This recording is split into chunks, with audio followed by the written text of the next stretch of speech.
Hey guys, welcome back. Chapter 14, Cultures of Splendor and Power between 1500 and 1750. I'm Miss Moore White, and let's just jump directly into it.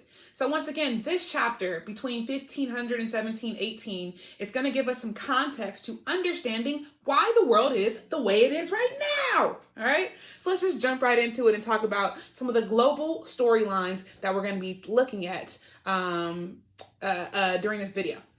During this chapter, excuse me. So the number one, we're going to be growing global commerce. So growing global commerce enriches rulers and merchants who express their power through patronage for the arts. So we're going to see people try to legitimize themselves. And one way you legitimize yourself is by paying for beautiful things, including buildings and art. And we'll see how that is demonstrated throughout the different cultures that we're going to talk about in this chapter.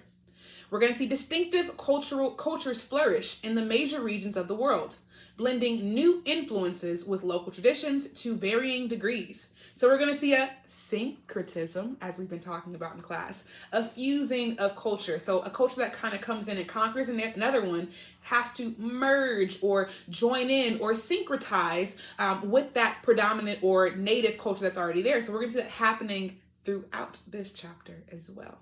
And finally, while the Islamic and Asian worlds confidently retain their own belief systems, the Americas and Oceania increasingly face European cultural pressures. So once again, the Islamic world, pretty good right now. They're pretty stable, pretty established. China, also very good right now, established, stable. We're right before the Industrial Revolution, so both of these places are still very much in power. But the Americas, as they try to get more land, not the Americas, excuse me, the European nations, as they try to get more land in Africa or land in the Americas, we're going to see a lot of cultural pressures and things kind of building up, and then also see some revolutions happening, some new development of thoughts happening that even to this day, we still utilize. All right, so let's go on to the next slide. So some of our objectives. We're going to explain the connection between cultural growth and the creation of a global market. When you got money, you want to show that money off. Excuse me. When you're making money, you want to show that money off. So what are you going to do? Blow it, spend it, do whatever. It's really kind of what people do today when they get money. They want to show you that they got money. So they're going to buy things to demonstrate that, or, kind of pay for things to let you know, I got that bread. All right, so we're going to describe and compare how each culture in this period reflected the ideas of the state in which it was produced. So how are some of these unique cultures going to be created? How are they going to be formed? What pieces make these cultures who they are, or what mosaic pieces kind of make this beautiful masterpiece of some of these syncretized cultures? So we're going to analyze the different responses to foreign cultures across Afro-Eurasia in the period between 1500 and 1700. So were European ideals accepted? Were they looked at suspiciously? Were they turned away? Were they halfway accepted, halfway not? Or was it going to be a combination of all those things? So we're going to see how European ideas are going to be accepted. And then later on, we'll see how that might play a role in who gets better treatment or mistreated or things like that in the more modern history that we'll cover in later chapters. We're going to describe how hybrid cultures emerged in the Americas and explain the connection between these cultures and Enlightenment ideologies. So that syncretism. So how are African and American cultures going to be syncretized with European cultures and kind of to create their own new culture that embraces both the European heritage and embraces that native heritage and forms a new culture kind of based off of that. But then also how are... for lack of a better term, how are some of these children of the Europeans treated, since they are half European and half Native American cultures? So are they more deserving of rights and better treatment because they know about the Enlightenment and they have the connection to Europe because their father is European? Or are they still going to be subjected to more negative treatment because of their native bloodline? Or is there going to be somewhere in the middle because they are of mixed heritage? And we'll see that kind of thing popping up. And the final thing that we're going to look at for our core objectives, we're going to analyze the role that race and cultural differences played in the process of global integration.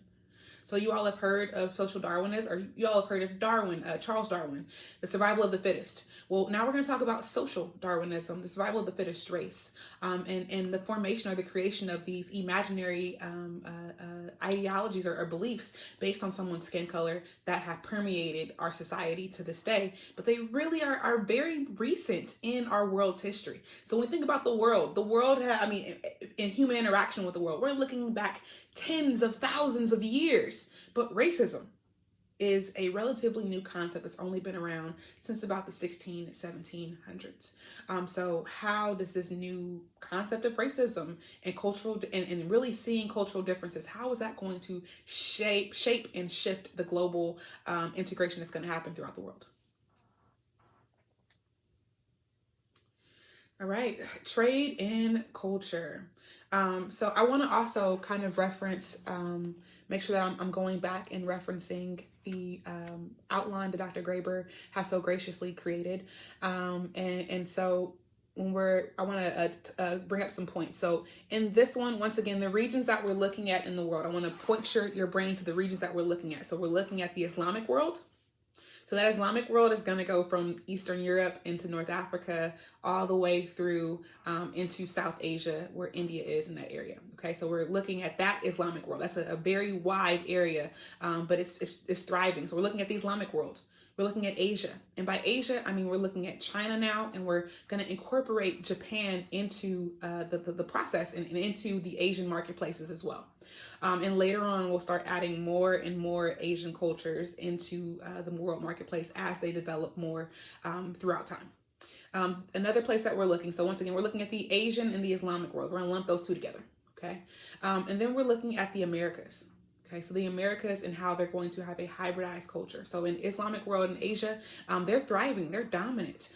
So how are they going to kind of retain their power, retain their belief systems? Once again, in the Americas, what kind of hybridized culture is going to develop based on the European interaction that's happening with the native populations? Finally, we're going to look at Oceania. So that's going to be that Australia region, going to be those New Zealand, those islands that kind of go in between the Midway Islands, and so on and so forth. So we're looking at that region for the first time, and just kind of seeing more European exploration and more trade in that area. People are seeing marketplaces the further they can go. So they have better ships, they have better technology, better ways to kind of travel around, better maps. And with that, they're able to then explore better or more areas that would have previously maybe not have been at their access or at their fingertips. Okay, so the fourth one we're going to look at Africa. So how is Africa going to go through a cultural flourishing? How are they going to utilize some of those Islamic trading routes or Islamic culture that allows them to kind of create a very established business format and trading format? So how are they going to use that to allow their culture to flourish in ways that haven't been seen before? So, typically when you hear about Africa, you're hearing about, oh, there's nothing there. They had no cultural significance, no relevance, no nothing. Well, in actuality, that's a lie. And we're going to see how the culture develops in Africa, just as right before the transatlantic slave trade starts. So how do these trade routes allow Africa to flourish? And possibly how does that later on impact Africa during the transatlantic slave trade? And the final thing that we're going to be looking at is going to be Europe. So Europe is going to be dominated by those new ideas, those Enlightenment ideas. So our 5 areas of the world: Asia and the Islamic world. We're going to be looking at the Americas. We're going to be looking at Oceania, New Zealand, Australia, and some of those island nations in that area. We're going to be looking at Africa, and then finally the ideas happening or flourishing in Europe. Okay. All right. And then one more thing, the last thing. So the title of the chapter is Splendor. So one more time, what is that splendor? That means to impress. Okay. That means to demonstrate power. That means to demonstrate wealth. And we're going to see that people are trying to impress with the arts. They're going to try to demonstrate power with their expansive and thriving governments, or expansive and thriving dynasties or empires, or whatever you want to call them. And then we're going to see them demonstrating their wealth just by the expansive buildings, the architecture, the education, the things that they're going to put their money behind. We're going to see all of that splendor happening between 1500 and 1780. All right, so let's get into it. All right, so when we think about why our area is thriving, So once again, you have an expansion of technology. People are able to kind of go, not kind of, are able to go into more places during this time period. So we have more trade and culture. So the rules promoting learning and the arts to legitimize power and show sophistication. So once again, if I have a rapidly expanding culture, which we're going to talk about soon with the Ottoman Empire, and even the Mughal dynasty and Safavid Empire, and eventually with European nations. So if I have a rapidly thriving empire in these new conquered areas, I have to prove that I'm legitimate, that I'm worth it, that people should listen to me, that they should actually care, and they should do what I say. Because if not, then why did I conquer you? You're just going to fight back. But if you are able to kind of legitimize and legitimize by one, showing your sophistication, showing your military might, showing your power, just showing all the things that you have the ability to do, and then also possibly even enriching some of your new conquered citizens' lives, you're going to get a lot of buy-in. So you're seeing a lot more of that happening, a lot more legitimizing of power. So in the Americas, though, we're going to see in the South Pacific, so the Americas and the South Pacific, we're going to see conquest forced indigenous people to adapt to European ways, and they found their cultural life undermined. So interactions with Europeans caused a rapid loss of native traditions, native cultures. This can be through disease, through death, through violence. But honestly, a lot of it was due to the mentality and the mindset that a lot of Europeans had, and that it was their duty or their job to kind of fix these native cultures. Something was wrong with them because they didn't speak English, or they weren't Christian, or any number of things that we'll kind of go through later on in this chapter and in later chapters as well. So we're going to see that because of that mentality, because of that kind of paternalistic, and by paternalistic, I mean the Europeans looked at the Americans, at the Native Americans as children, as their children. So because of that paternalistic viewpoint, we're going to see a loss of culture throughout that area and throughout the Americas. 90 to 95% of the Native people who were here are dead or gone. So that means that the languages, the stories, the history, all that's lost too. All right. So we're going to see the knowledge exchange was not equal between Europeans and indigenous people, nor was the wealth or sovereignty shared equally. So by knowledge exchange, even though the native populations have so much to share about the land, about culture, about their way of life, it's not embraced. As I said previously, it's just they're seen as less than. And so because of that, you're going to see a lot more European transfer of their culture than you see coming back into Europe. So Native American culture did not really make that transition or that diffusion into Europe in the same way that European culture made its diffusion into the Americas and the South Pacific. The same thing when it comes to the wealth. So a lot of times we hear that parts of South America and Africa, or even South Pacific in Asia, are poor, they don't have resources, they don't have things.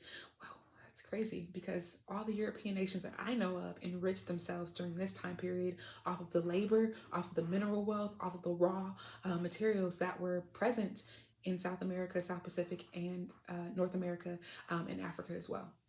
So once again, we're going to see an unequal exchange where the wealth is leaving these areas where a lot more minority or browner people are located, and going into the areas where Europe is, or into the European areas. The same thing with sovereignty. So sovereignty, that means who is controlling you, and what kind of autonomy do you have over yourself. And we're going to see once again that unequal exchange where Native Americans or South Pacific natives and Africans and eventually are going to give up a lot of their power, the authority, the ability to rule themselves, to take care of themselves. And it's not by choice. Oftentimes it's by force. And so the European nations regions are going to come in and just forcefully take over the politics or political systems in these areas, regardless to what the native areas previously had going on. Despite a world increasingly unified by trade, each society retained core aspects of their individuality. So one more time, even though lots of trading is happening throughout the world, we're still going to see core aspects of the regions kind of held onto and held tight during this time period. This might be one of the last times in history where that culture and that history is really retained with such force. And we'll just see the evolution that happens after this. And then finally, the world's most dynamic cultures remained in Asia in the 1500s. So China is still at the forefront of the world because we're still, they still have control of the trade markets. They have most of the silver. They have the biggest population, and they already have a relatively commercialized society or a manufacturing-based society because they have about 100 million people during this time period. And I mean, you think about the Americas, or Europe, excuse me, Europe has about 25 million during this time period. So they have to be a little bit more developed. Their education system, their government system, their bureaucracy, all of these things are going to have them kind of remaining at the forefront during this time period. But we'll see the formations of the cracking or the fissures that are going to kind of happen that allow for China to be taken over or overtaken by European nations in the later history. All right, so our next slide is going to be our cultures in the Islamic world. So by cultures in the Islamic world, we're specifically focusing on 3 places, 3 empires: Ottomans, Safavid, and Mughals. Ottomans, Safavids, Mughals. So your Ottoman Empire is going to be the biggest and the longest lasting of the 3 empires. The Ottoman, biggest, longest lasting of 3 empires. Safavid Empire is going to be probably the most strict. And by strict, I mean how they handle their religion, how they handle conquering. They are going to be unyielding, intolerant to a certain extent until it starts to kind of limit their money. Then they're going to open up a little bit. But for the most part, the Safavids are going to be more of the intolerant, the most intolerant of the 3 dynasties. And then we finally have the Mughal dynasty. So the Mughal dynasty, the Mughal Empire, is going to be located in most of modern day India. Islamic Empire in modern day India, or in India in any time period. But aren't most people there Hindu? Anyway, so we're going to see how the Mughals are going to create culture, create a legitimacy, and establish themselves in an area where their religion is not the prevailing one. It's not the predominant one. And in fact, they're ruling people who are majority going to be Hindu. And how is that going to play a role? And even today, the fact that there are still drama and beef between Muslims and Hindus in India, or in the state, the country right next door to India, which was started for the Muslims of India, called Pakistan. So we're going to see all of these things, or the beginning of these cultures kind of flourishing and what that means. All right. So one more time, the Ottoman, Safavid, and Mughal Empire expansion allowed for for funding of cultural development. So we have these established trade markets. So all 3 of these places, we're going to see in one of the maps that's coming up, but all 3 of these places are along a very heavily traveled trade route. So we have, once again, we have they kind of go in order. It's kind of cool. So you have the Mughal Empire is going to be in India. If you go a little bit west, you have the Safavid Empire, where Persia, or where the modern day Middle East is going to be located. And then if we move a little bit further to the west, and kind of drop down into North Africa and into Eastern Europe, this is going to be where the Ottoman Empire is going to be located. So we're just going to kind of see how these things happen as we go across the regions. All right, but anyway, so but the trade in those regions is what I'm talking about. So that area, it goes, I mean, it's a direct point from India all the way into Europe or into Africa. You have a lot of different trade routes. As you guys have seen, we've talked about nothing but trade routes. So we're going to see how these trade routes and the Islamic culture is and the Islamic culture that is dominant across most trade lines is going to influence the societies. All right, so we have schools being built, we have buildings, we have books, we have artwork, we have luxury goods. We have so much happening in this area. So once again, when you got money, when you're making money, you want to show off that money. And then also when you're rapidly expanding because of, the drama that you might entail with people who are not of your culture, you definitely want to make sure that you legitimize yourself by showing them pretty things, or making sure their money is right, or making sure that, just there's so many different things they're going to do to legitimize themselves. But one thing that we're going to see is that even though all 3 of these places are Islamic, so we're going to see a thriving of Islamic culture. All three of them are going to be syncretist societies, and that the areas that they conquer, they're going to kind of blend with those areas and mix their Islamic culture with whatever region that they come into contact with. So the Ottoman Empire, we're going to see some connections with European architecture styles along with Islamic styles because they're in Eastern Europe. Makes sense. We look at the Mughal dynasty, we're going to see a mixture of Indian, or that Indic culture, that Indic culture along with that Mughal culture or that Islamic culture. And what does that look like? Okay. So we'll see that. Okay. So we're going to see Islamic culture and intellectual life reflected the three distinct worlds, with each developing a relatively autonomous form of Muslim culture. And once again, that culture is going to be based on where are they located? Who are they interacting with? Who do they conquer? Who do they take over? Okay. All right. So the first one that we'll get into is going to be the Ottoman cultural synthesis. So on our outline, we focus, it's wholly on religion and education for the first part. Okay. And then after that, it is into science. Okay. So let's talk about religion and education first. So Ottoman culture is, let's see. All right. So it's going to be a blending of ethnic, religious, and linguistic elements. So what does that look like? We're going to see a very sophisticated education offered in three systems. So the first one, you have your civil and military bureaucrats who came from hierarchical organized schools that culminated in the palace school at Topkapi. Okay, so once again, we're going to see the three distinct streams of talent, your civil and military bureaucrats. That's number one. They have their own school at Topkapi. And that's going to be found on page 525. All right, the next one is going to be the ulamas. Okay, that's going to be the religious sphere. So they're going to be on page 525 again. They're going to be the religious sphere, an equally elaborate system that took students from elementary school, where they learned reading, writing, and numbers, and then took them on to higher school, or the madrasas, where they learned law, religion, and the Quran and natural sciences. And so these people who graduated, they became the judges, the experts in religious laws, or the teachers. And then the final ones that we have are going to be the Sufi masters, also known as texts. So they're going to learn the devotional strategies and religious knowledge for students to enter the Sufi order. Okay. So they're basically going to learn more religious knowledge for the common person or the lay person who is not going to be that religious judge or that higher level ranking official. Okay. And so if we move on down to the next one, let's go into science and the arts. So Ottomans, they took a very keen interest in what the Europeans were doing. Okay, so they're going to look at European sciences, like, hey, what are they doing in Europe? How are they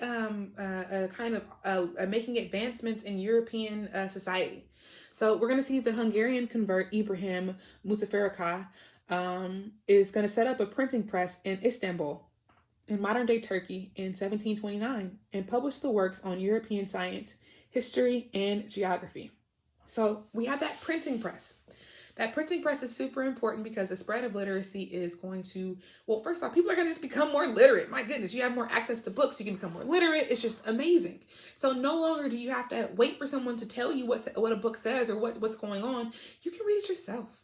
And so that change of literacy across the Ottoman culture or society, where you had more books being read and more interest in science, is going to lead to more development in their culture and more legitimacy being established. The next thing that we're going to see too, we're going to see arts. So artists are going to occasionally merge their artistic traditions with new ideas in some instances. So we're going to see the creation of these little portraits called miniatures, and just kind of how intricate and very detailed they're going to be in depicting the life that's happening inside of the Ottoman Empire, and things like that. All right, so a period that is highlighted right here on our outline is the Tulip period. So in previous chapter, I can't remember which one it was, but in a previous chapter, we learned about the tulip period, I think, or I might be mixing history up. Anyway, the tulip period is super important right now because the tulip is going to be a symbol that represents the kingdom. So that's going to represent the Ottoman Empire.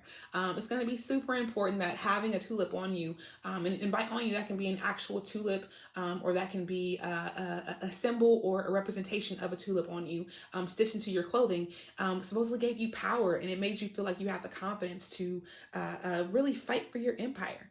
So that tulip period is going to happen during the first half of the 18th century, the first half of the 1700s.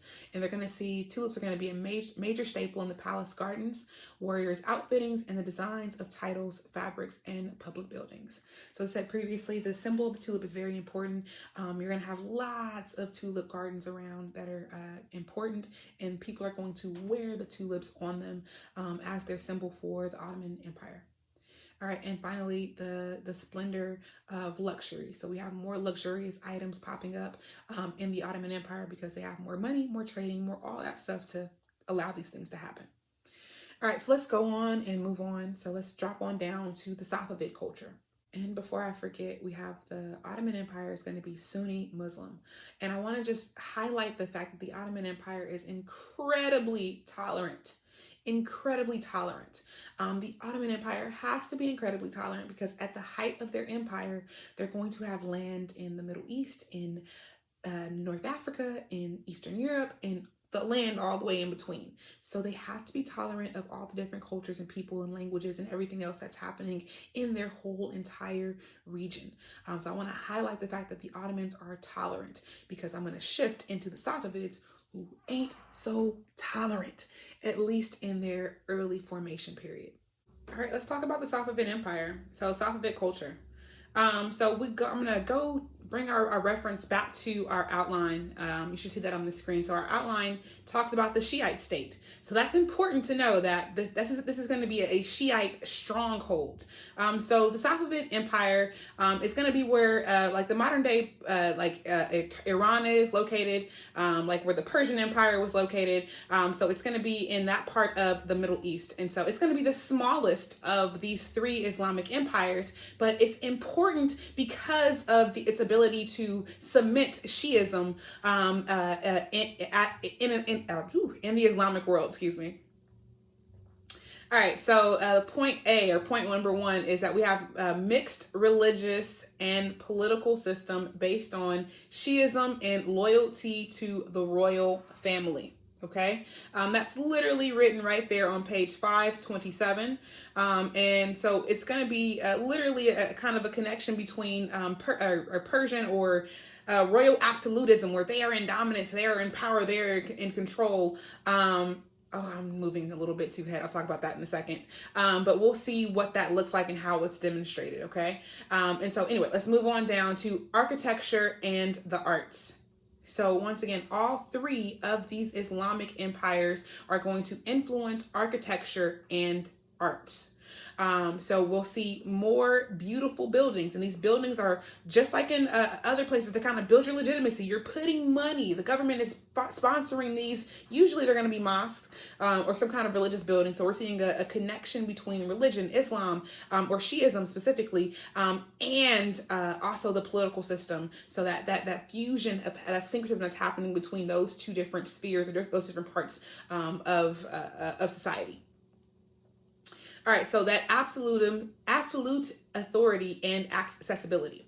So what we'll see that is a hallmark of the Safavid Empire is their maintaining of control, essentially. So they are in absolute control, but they're going to be accessible. So that seems kind of like, how are you an absolutist where you dominate everything, where you're in control, what you say goes, and you're literally dominating all decision making that's happening? How do you go from that to being accessible?